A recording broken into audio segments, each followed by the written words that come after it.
আজকে হচ্ছে বাবা লোকনাথের পুজো। তো ঠাকুরের প্রসাদ চলে এসেছে বাড়িতে। তো প্রত্যেক বছর তো আমাদের হচ্ছে মামা শ্বশুরের বাড়িতে পুজোটা হয়। বিশাল বড় মন্দির আছে বাবা লোকনাথের, প্রত্যেক বছর সেখানে হচ্ছে পুজো হয় খুব ভালো করে। আর সকালবেলা পুজো হয়, দুপুরবেলার দিকে ভোগের প্রসাদ, সাবু, খিচুড়ি এগুলো খাওয়া হয়, আর রাত্রেবেলা তো সুন্দর করে আয়োজন হয় খাওয়া দাওয়ার। তো এই বছর হলো না।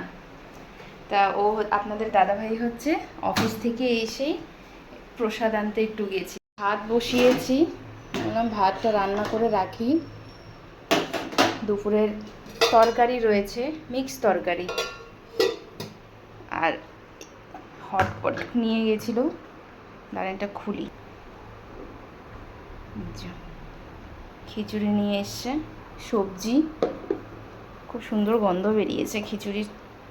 এখানে হচ্ছে বোঁদে, চলে এসেছে প্রসাদ। ভাতটা এখন রান্না করে রাখতে হবে, কেউ খাবে না, সব প্রসাদই খাবে। চলুন, এগুলো আপাতত এখানেই থাক, পরে ঢালবো। ভাতটা বসিয়েছি। আমি তো ভাবছিলাম প্রসাদ হয়তো অল্প স্বল্প পাবে, ভাতটা বসিয়ে দিই, নাহলে খাওয়ার সময় আবার কম পড়ে গেলে কেমন নিজেও খারাপ লাগে।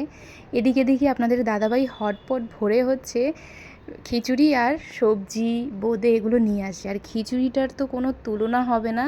এই ভোগের প্রসাদ এত এত সুন্দর করে রান্না করছিল, মানে কিচ্ছু বলার নেই। আর আমার কালকে না খুব ভোগের প্রসাদ খেতে মন চাচ্ছিল জানেন, আর সত্যি সত্যি পেয়ে গেছি।